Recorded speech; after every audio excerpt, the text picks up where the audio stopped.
Amén. Quiero en esta mañana hablar un momento acerca del tema el último milagro, refiriéndonos a nuestro Señor Jesús. ¿Sabe usted cuál fue el último milagro de nuestro Señor Jesús? Bueno, el Señor sigue haciendo milagros todos los días, ¿verdad? Dios sigue obrando en nuestros corazones. Eso significa que los milagros no han terminado. Dios es el mismo de ayer, de hoy y por todos los siglos. Pero quiero ser específico en eso y quiero hablar en esta oportunidad acerca de la muerte de nuestro Señor Jesús, el proceso que Él llevó, y para eso queremos tocar algunas citas bíblicas en esta oportunidad. Primera de Corintios capítulo 15, versículo 17. Gloria a Dios, ya escucharon a los niños que están bien animados allá, ¿verdad? Gloria a Dios. Primera de Corintios capítulo 15, verso 17 dice: y si Cristo no resucitó, vuestra fe es vana, aunque estáis en vuestros pecados.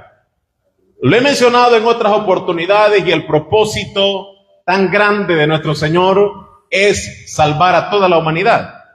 Pero el evangelio que nosotros predicamos no tiene ningún sentido ni tiene importancia si Jesús no hubiera resucitado de los muertos.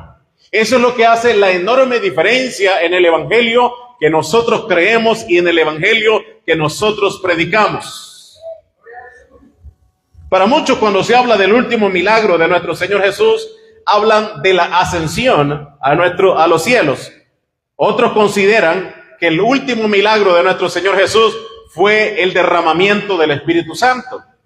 Pero ninguno de estos dos hubiera sido posible si Jesús no hubiera vencido la muerte. El Señor venció la muerte, venció principado, venció potestades para dar a la iglesia la autoridad que necesita para salir adelante. Y para hablar de eso quiero un poquito hablar acerca de la historia judía. Y en la cultura de los judíos, la persona que era sentenciada a muerte era enterrada el mismo día. Nosotros tenemos la costumbre de velar a nuestros familiares 2 días, 1 día, 3 días, pero en el tiempo antiguo no se andaba haciendo velaciones. ¿Lo quiere ver en la Biblia? Vamos a nuestra Biblia, Deuteronomio, capítulo 21, versículo 12. Eso cambió con los siglos, con el tiempo, con la cultura, de cómo las cosas se fueron dando para después convertirse en velaciones. Pero Deuteronomio 21, 22 nos dice: si alguno hubiere cometido algún crimen digno de muerte y lo hiciereis morir y lo colgareis en un madero, no dejaréis que su cuerpo pase la noche sobre el madero. Recordemos que nuestro Señor Jesús murió en un madero. Y dice ahí: sin falta lo enterrarás, ¿cuándo, hermanos? El mismo día. Y lo demás es fuerte, pero ahí está escrito: porque maldito por Dios es el colgado, y no contaminarás tu tierra que Jehová tu Dios te da por heredad. No se podía tener a un criminal colgado en un madero. Cuando se acercaban 2 fiestas, era la fiesta del sábado o el día de reposo, y cuando se acercaba la fiesta de la Pascua, no se podía, porque estaban a punto de hacer una celebración muy importante, y por esa razón a alguien que fuera sentenciado a muerte en un madero no se permitía que estuviera colgado en un madero. Y en el proceso de ese tiempo de llevar a alguien hasta la sepultura, la persona que la quitaban del madero, que era descolgado de ese lugar, lo llevaban a un lugar para lavarle su cuerpo. En palabras bien salvadoreñas, lo bañaban. Después que se moría, lo bañaban. Eso está en la Biblia. Hechos capítulo 9, verso 37. Ya lo que dice la Biblia. Eso de lavar a alguien representa la higiene y representa purificación espiritual. Dice Hechos 9:37. Y aconteció en aquellos días, enfermó y murió, y después dice, después de lavada, la pusieron en una sala. Está hablando de una mujer en específico. Pero la cultura enseñaba que si una persona moría, había que bañarla, había que lavarla. Y la ponían en la sala, específicamente en la sala para que la gente viera el cuerpo. Luego, en el proceso que hace una persona cuando está haciendo la preparación de un cadáver, se le cerraba la boca y se le cerraban los ojos. Eso todo el que ha trabajado en una funeraria sabe de eso. Se le cierran los ojos, se le colocan algodones y en la boca se le aplica pega para que no pueda abrirla, porque cuando la abre echa espuma y la persona empieza a expandir mal olor ahí. Ahora, cuando la persona después de que la bañaban, se le aplicaban especies aromáticas, se le aplicaba aceite en todo su cuerpo, y al aplicarle ese aceite era en una forma de preparar al cadáver para que no apestara. Juan capítulo 9, verso 19, verso 39. Vamos a ir rápido a la Biblia. Estamos hablando del último milagro. Juan capítulo 19, verso 39. Dice la palabra de Dios: también Nicodemo, el que antes había visitado a Jesús de noche, vino trayendo un compuesto de mirra y de aloes como 100 libras. 40 tomaron, el verso 40, tomaron pues el cuerpo de Jesús y lo envolvieron en lienzos con especies aromáticas, según es costumbre sepultar entre los judíos. Nicodemo lo encontramos en el capítulo 3 del libro de Juan, donde le pregunta al Señor: Señor, Rabí, sabemos que has venido de parte de Dios, y tiene una conversación con nuestro Dios, y el Señor le dice a este hombre que era necesario nacer del agua y del Espíritu. Ya ha leído eso usted. Pero José de Arimatea era un hombre rico, y era una persona importante dentro del Sanedrín, un grupo de personas que regían sobre toda la nación de Israel para tomar las decisiones importantes. Tanto Nicodemo como José de Arimatea eran personas discípulos de nuestro Señor Jesús a escondidas. Amén. Eran discípulos solo de noche. Eran discípulos que no se daban color o no se daban a conocer que eran discípulos del Señor. Las razones eran muchas. Primero, porque pertenecían al Sanedrín, eran sacerdotes, tenían dinero, eran personas importantes y no querían que su reputación se viera afectada con el hecho de ser seguidores de nuestro Señor Jesús. Pero estos hombres tuvieron la valentía de ir donde el emperador y decirle: hay un cuerpo colgado de alguien, y ese cuerpo no sé si nos das permiso para bajarlo, prepararlo y llevarlo a una tumba digna. Recordemos que Isaías dice que su sepultura, el momento que él fue a su muerte, en él no hubo maldad, y se dispuso con los impíos su sepultura, mas con los ricos, dice la Biblia, fue su muerte. ¿Te conoce la historia de nuestro Señor Jesús? Él murió en una tumba de ricos. Amén. Ahora, el aceite, la mirra y todos los componentes aromáticos eran aplicados a un cuerpo para que no despidiera mal olor. Pero luego que el cuerpo era preparado de esa manera, empezaban a envolverlo en lienzos. Todo el cuerpo lo envolvían en lienzos. Y en la cabeza le ponían un lienzo diferente, un lienzo muy especial, llamado sudario. En Juan capítulo 20, verso 7, encontramos eso también. Léalo en su Biblia. Juan capítulo 20, verso 7. Dice la palabra del Señor: y el sudario que había estado sobre la cabeza de Jesús, no puesto con los lienzos, sino enrollado en un lugar aparte. El sudario era una cosa y los lienzos eran otras. Cuando nuestro Señor Jesús resucita a Lázaro, Lázaro iba atado porque llevaba los lienzos. ¿Cuántos dicen amén? Ahora vamos a la historia judía, y es que todos nosotros en el país del Salvador nos entierran como pobres. Aquí no entierran a nadie como rico, porque a los pobres los metían en una fosa en el tiempo de la cultura judía, y a los ricos se tallaba una piedra para hacer una cueva, y esa era la sepultura de los ricos. Todos los salvadoreños, aunque tengan dinero, mueren como pobres. Amén. Qué terrible, ¿verdad? Todos. Aquí no puede decir una persona, yo tengo más dinero que fulano, así que yo merezco una sepultura digna. No, todos aquí en El Salvador morimos de esa manera. Los ricos los enterraban, los metían en esa cueva. Esa cueva, los ricos mandaban a tallar a alguien y le colocaban una piedra redonda que solamente entre 4 personas podían moverla, muy pesada, y allí colocaban a la persona que estaba muerta. Y esto servía como nichos para muchas familias de las personas que eran adineradas en aquel entonces. No sé si usted ha visto a alguien morir como rico, pero lo han enterrado como pobre. Amén.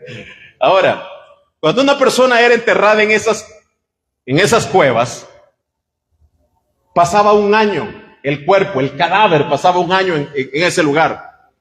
Y al paso de los huesos, al paso de un año, los familiares llegaban y sacaban todos los huesos y los colocaban en una cajita de piedra para darle oportunidad al próximo.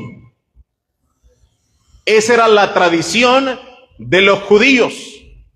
Cuando una persona moría, había un recorrido, así como usted y yo hacemos un recorrido cuando alguien muere. Y en ese recorrido, cuando una persona era pobre y no tenía dinero y no tenía familias y no tenía amigos, lo que sucedía es que se contrataba a personas para que lloraran.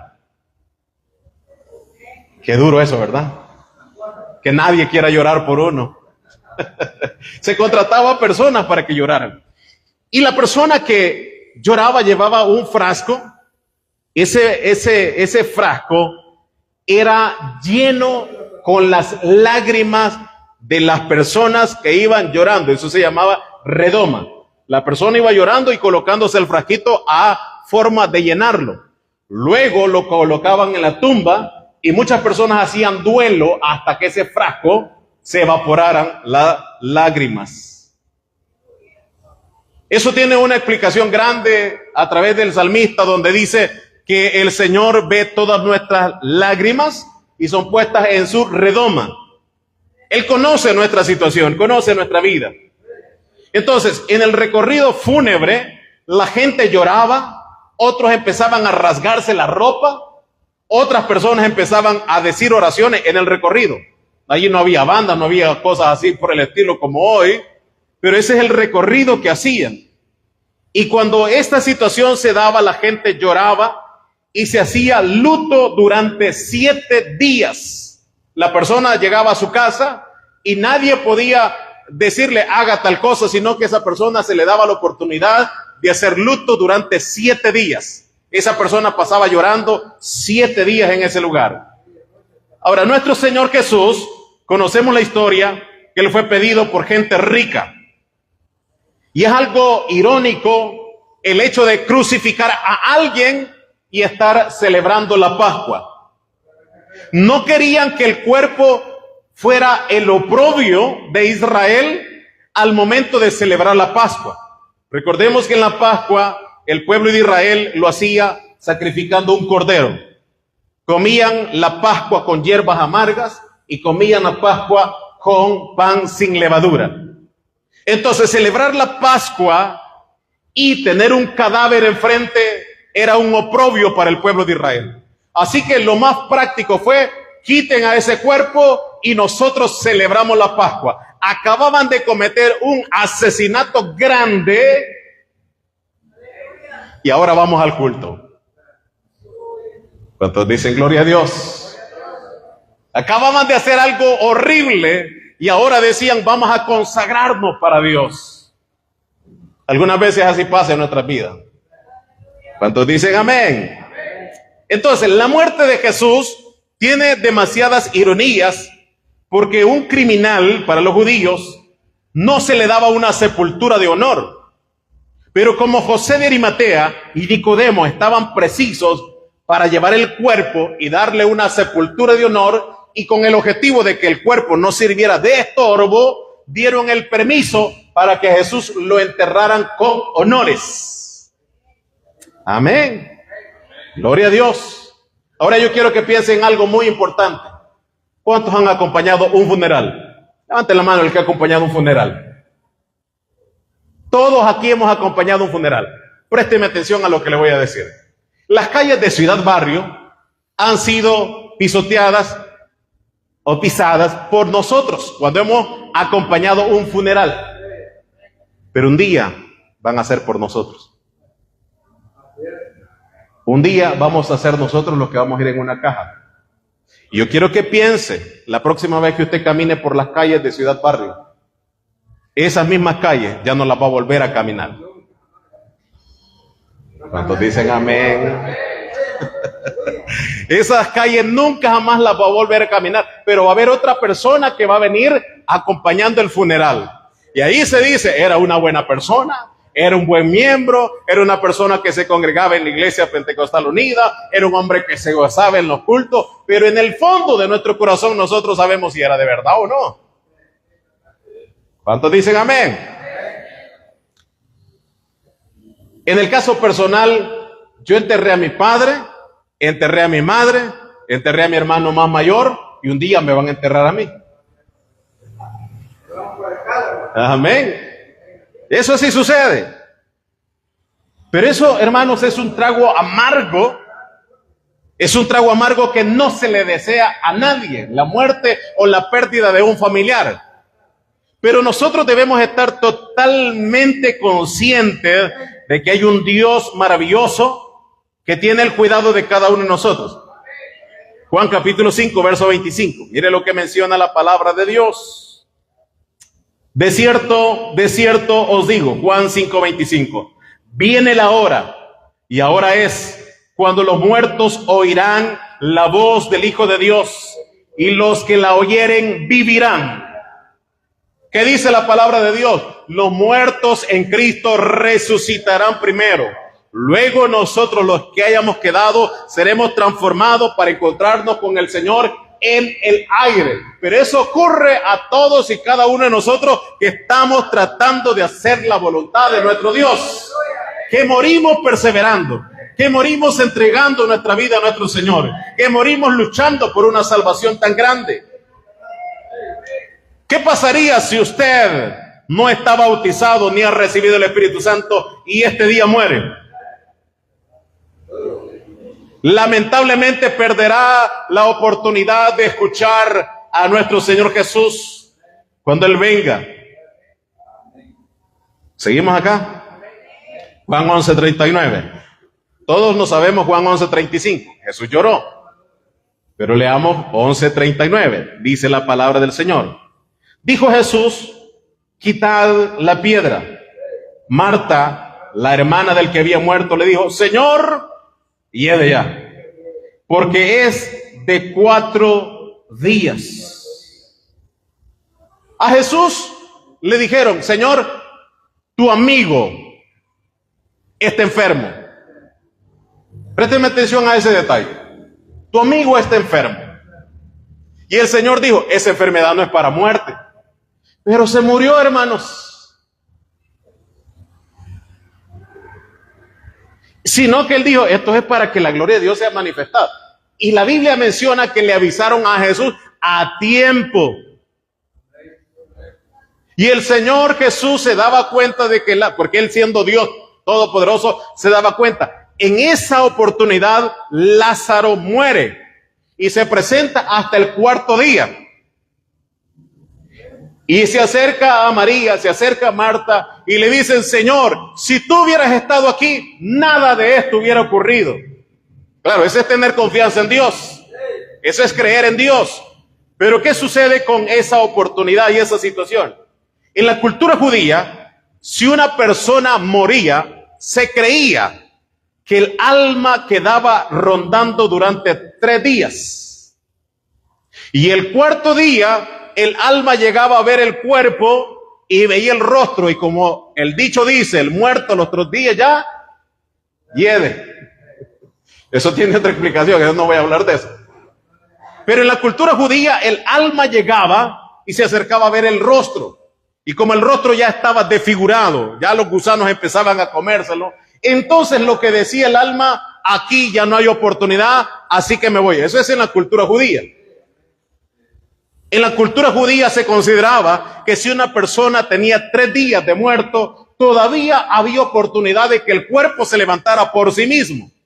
Entonces el Señor Jesús viene a hacer a un lado la costumbre judía, la creencia judía, y a decirles: esto es lo que ustedes creen, pero yo me voy a presentar hasta el 4º día para resucitar a Lázaro de entre los muertos y darles a entender que yo soy el único que puedo dar el soplo de vida a alguien. Amén. El Señor venía a quitar ese tipo de creencias, demostrando que solamente Él tiene el poder para vencer la muerte. Amén. Y para nosotros como cristianos, la muerte no es el final, sino que es el inicio de una eternidad con nuestro Señor Jesucristo. Usted va a decir: hermano, ¿por qué está hablando de eso si aquí no es funeral? Estamos hablando de esto para prepararnos al encuentro con nuestro Señor Jesucristo, para prepararnos un día y estar en la presencia de nuestro gran Dios. Recordemos que se llama el último milagro. ¿Cuántos dicen amén? El propósito es estar completos cuando Él regrese. Capítulo 20 de Juan, verso 6. Quiero hablarle de algo bien importante en esta oportunidad. Juan capítulo 20, versículo 6 y versículo 7. ¿Lo tiene ahí? Dice la palabra de nuestro Señor Jesús lo siguiente: luego llegó Simón Pedro tras él, y entró en el sepulcro y vio los lienzos puestos ahí, y el sudario que había estado sobre la cabeza de Jesús, no puesto con los lienzos, sino enrollados en un lugar aparte. En la cultura judía, cuando una persona era invitado a almorzar y era invitado a dormir a una casa, hacía esto: doblaba la sábana y la dejaba bien colocadita, o el pañuelo lo dejaba bien colocadito en la mesa o en la cama. Eso tiene un significado. El significado grande de esto y el mensaje grande para la familia que recibía a alguien con algo doblado, le estaba diciendo: yo voy a regresar. Ese es el significado grande que tiene en la cultura judía. La Biblia dice que estaba doblado. No dice eso su Biblia. No dice eso su Biblia. Dice la Biblia que estaban enrollados y estaban puestos en un lugar aparte, diciéndole al pueblo: yo voy a regresar.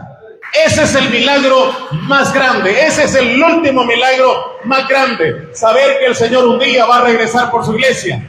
Y yo sigo esperando esa promesa. Y yo estoy creyendo en esa promesa, que un día los cielos se van a abrir, que la gloria de Dios va a ser manifestada sobre nuestra vida, que la trompeta sonará y nosotros le vamos a decir: Señor, aquí estoy listo para el encuentro contigo. ¿Cuánto de gloria a Dios? ¿Cuánto de gloria a Dios? Cuando usted ve eso en la palabra de Dios, uno se queda sorprendido y dice: ¿es cierto que el Señor va a regresar? Sí, el Señor lo ha prometido, que Él va a regresar por todos y cada uno de nosotros. Ellos estaban viendo algo práctico, estaban viendo algo de lo que ellos estaban acostumbrados a ver, un sudario, y eso da 2 explicaciones. Primero, que estaban acusando de que los discípulos de Jesús habían robado el cuerpo. Y un ladrón no se toma el tiempo ni la delicadeza para doblar sábanas. Un ladrón no va a tomarse el tiempo para doblar sábanas. Y el Señor le estaba diciendo a la gente: a mí nadie me ha robado el cuerpo. Yo soy el que me encargué de doblar este sudario y de darles a entender que un día voy a regresar, que un día voy a estar presente con ustedes, que un día voy a estar. Y nosotros estamos conscientes que un día el Señor va a regresar por su iglesia, para que nosotros le demos gloria a nuestro Señor en la boda del Cordero. Yo estoy esperando ese momento, yo estoy esperando ese tiempo de un día encontrarnos con nuestro Señor Jesús. Hay un cantante que dice: Él volverá ahí en las nubes para levantar a todo aquel que le fue fiel. Y si nosotros perseveramos hasta el final, un día nos encontraremos con nuestro Señor Jesús. Es cierto que en este tiempo necesitamos milagros. En este tiempo necesitamos sanidades. En este tiempo pasamos por problemas, por enfermedades. Pero un día el Señor volverá por su iglesia. Y aquel que esté preparado, aquel que esté haciendo el esfuerzo, aquel que se esté congregando, aquel que esté buscando la gloria de Dios, aquel que esté despojándose de su condición de vida, el Señor lo va a encontrar y le va a dar la heredad que está preparada para cada uno de nosotros. ¿Cuántos dan gloria a Dios? ¿Cuántos dan gloria a Dios? ¿Sabe lo que dijo Pablo? Pablo dijo en cierta oportunidad que él le había pedido un milagro a nuestro Dios. Y ese milagro se lo había pedido a nuestro Señor Jesús en 3 veces. Y el Señor solamente le dijo, mira, bástate mi gracia porque mi poder se perfecciona en tu debilidad. Y entonces Pablo dijo, cuando yo soy débil, entonces yo soy fuerte. La Biblia menciona que el aguijón que estaba en la vida de Pablo era un aguijón porque él era un hombre orgulloso. Eso menciona la Biblia. Usted puede leerlo y darse cuenta. Era un hombre orgulloso. Y el aguijón estaba ahí en su cuerpo. Cada vez que él predicaba, no predicaba con una naturaleza totalmente sana. Había un aguijón en su cuerpo. Él predicaba con autoridad. Él hablaba del nombre de Jesús, pero estaba enfermo muchas veces. Y es ahí donde nos preguntamos, ¿cómo es posible que se predique de milagros y yo no estoy sano? ¿Cómo es posible que se predique de sanidades y yo no estoy sano? Eso es para moldear muchas veces nuestro carácter. Pero dijo Pablo en cierta oportunidad, miren, le dio a entender a la iglesia, miren, yo sé que un día el Señor volverá. Y dice la palabra de Dios que Pablo específicamente y textualmente habló diciendo que un día nosotros nos vamos a levantar de entre los muertos y vamos a hacerle burla a la muerte. Y le vamos a decir, ¿dónde está, oh muerte, tu aguijón? Le vamos a preguntar por qué no nos pudiste detener. Porque no nos puede detener, porque el que venció la muerte en el Calvario fue nuestro Señor Jesús. El que venció principados en el Calvario fue nuestro Señor. El que venció potestades fue nuestro Señor Jesús. Entonces nosotros nos vamos a burlar de la muerte, saliendo de entre la tumba y encontrándonos con el Rey de nuestra vida, con el Rey de la gloria, reconociendo que el último milagro es encontrarnos con nuestro Señor Jesús. La muerte no puede detenernos. Y si la muerte no va a poder detenernos, ¿por qué nos detienen hoy las enfermedades? ¿Por qué nos detienen hoy los problemas? Eso no es motivo para detenernos. Eso es motivo para decirle, Señor, con todo y dolor, con toda enfermedad, con todo y problema, con toda dificultad, con escasez económica, voy a seguir dándote gloria, voy a seguir dándote alabanza, voy a seguir dándote honor, Señor, en el nombre poderoso de Jesús. Podemos dar gloria a nuestro Dios esta mañana. El último milagro será cuando esa trompeta suene. Ese va a ser el milagro más grande. Y la Biblia dice que debemos tener nuestros oídos afinados para escuchar esa trompeta. Y solamente podrán recibir y podrán escuchar ese sonido aquellos que han sido llenos con la presencia del Espíritu Santo. ¿Cuántos dan gloria a Dios? Eso es para motivarle a usted. Si usted todavía no ha recibido el Espíritu Santo, recuerde que el Señor Jesús dejó ese sudario doblado diciéndole, voy a volver. Eso es en la cultura judía, voy a volver. Y el Señor dijo, me voy, pero no los dejo solos. Pero un día voy a venir, un día los voy a levantar, un día voy a rescatarles, un día ya no van a tener dolor, ya no van a tener angustia, ya no van a tener enfermedades. Un día vamos a estar por los siglos de los siglos, vamos a estar en un lugar mejor. Este mundo que nosotros tenemos es pasajero. Todo lo que nosotros vemos en esta tierra es pasajero, pero un día vamos a estar en la presencia de nuestro Dios, ya sin enfermedades, ya sin dolencias. Algunas veces venimos a la casa del Señor y yo entiendo que algunas veces venimos enfermos, venimos con problemas, venimos cansados y venimos agobiados. Otras veces todo eso nos hace detenernos, pero un día nosotros vamos a estar en la presencia del Señor, porque el Señor Jesús resucitó de entre los muertos al tercer día, diciéndole a la creencia judía, no pueden detenerme, diciéndole a la muerte, no puede detenerme, diciéndole a los principados, no pueden detenerme, y dándole la oportunidad al pueblo de Israel para que ellos reconozcan al Señor Jesús como el Dios sobre todas las cosas. ¿Cuántos damos gloria a nuestro Señor? Los discípulos se sintieron muy tristes cuando el Señor murió. Ellos se fueron a un lugar y estaban ahí desconsolados, estaban llorando, estaban tristes, haciendo duelo, pero se les olvidó lo que dice Lucas 24, 44 al 47. La Biblia dice que ahí el Señor Jesús les dio a entender la Escritura. En el 45 dice, entonces les abrió el entendimiento para que comprendieran las Escrituras y les dijo, así está escrito y así fue necesario que el Cristo padeciese de entre los muertos y resucitase al tercer día y que se predicase en su nombre el arrepentimiento y el perdón de pecados en todas las naciones. ¿Cuánto damos gloria a nuestro Señor Jesús? Y los discípulos estaban llorando, y es lógico que alguien esté llorando por la pérdida de una persona importante. Pero el Señor fue y se presentó a los discípulos y les dijo, toquen mis manos, aquí estoy presente. Tal vez esta mañana no podemos verle a Él físicamente, pero su espíritu, su presencia está en este lugar. Su gloria está en este lugar, porque no adoramos a un Dios muerto, adoramos a un Dios poderoso, adoramos a un Dios vivo, adoramos a un Dios eterno, adoramos a un Dios que pudo vencer la muerte. ¿Cuánto damos gloria a Dios? Pudo vencer la muerte nuestro Señor Jesús. Y un día nosotros nos vamos a encontrar con el Rey de la Gloria. Hermanos, hay problemas que a nosotros nos agobian tanto, iglesia, hay problemas que nos desaniman tanto, pero un día nos vamos a encontrar con nuestro Señor. Yo no sé si usted tiene esa confianza de un día encontrarnos con nuestro Señor Jesús. De un día nosotros decirle al Señor, Señor, la vida del cristiano, pasé muchos problemas.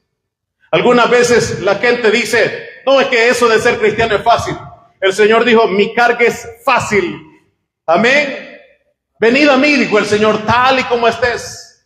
Él puso y habló de una carga. Mi yugo es fácil y ligera mi carga. Y Él dijo, vengan a mí tal y como estén.